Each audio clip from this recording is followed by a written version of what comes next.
Өнөө цагт замын төгжрөл гэдэг их хотын салшгүй нэг хэсэг нь болж өгчээ. Өглөө ажилдаа хоцорно, оройн гэртээ оройтож очино. Энэ бүгд бараг л дасал юм шиг болсон. Үүнээс болж жолооч нар маш их стрессдэж, энийн жиргүүлээд тэдний жолоодлагын чанарт муугар нөлөөлдөг.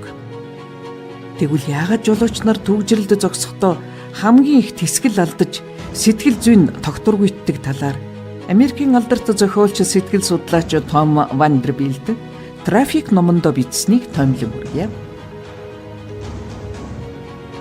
Нэгдүгээрт ер нь хий хоосон өнгөрүүлсэн цаг мөч илүү удаан үргэлжилдэг юм байна л да.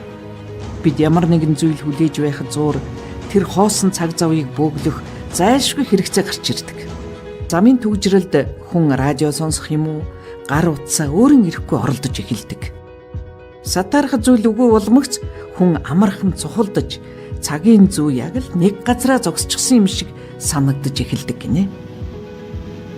Хоёрдугаарт нь сэтгэл түгшүүртэй үед хүлээлт улам төвчшгүй санагддаг. Та чухал уулзалтанд хоцорч ядаж байтал бензиний шар гэрэл ассан уу? Ийм үед төгжрөл зогсно гэдэг ямар ч жолоочийн хувьд хүндхэн даалгавар. Хамаг анхаарлаа нурж байгаа төлөвлөгөөнд хандуулж толгойд нь удахгүй үүсч болох бөөн асуудлууд эргэлзснээс болж жолооч маш их сандардаг байна. Гуравдугаарт нь тодорхойгүй байдал жолоочийг улам бохимдуулдаг.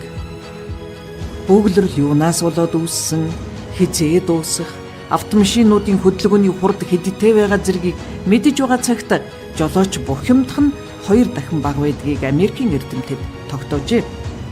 Ийм ч учраас автозамын инженерүүд хамгийн их ачаалттай байдаг замууд дээр электрон дэлгэц байршуулж, түүн дээр нь төгжрлийн явцын мэдээллүүдийг цаг алдалгүй гаргадаг байна. Дөрөвдүгээрт нь жолооч нарын 90% нь төгжрөлд зогсохдоо зөвхөн урагшаал харж явдаг.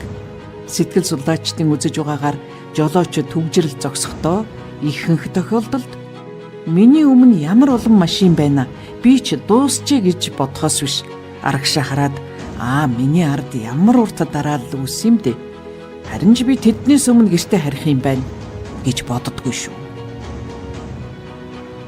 Жолооч та нэгэнд бөглөрлийн нэг хэсэг болсон л бол нөхцөл байдлыг байгаагаар нь хүлээж авахаас өөр гарцгүй болжээ. Бодол өөрөө үйлдэл болж хувирдаг. Тийм болохоор энэ тохиолдолд маш тайван, эерэг хандлагатай байж таал ганцхан энэ төгжрөлд гацаагүй гэдгээ ойлгох хэрэгтэй.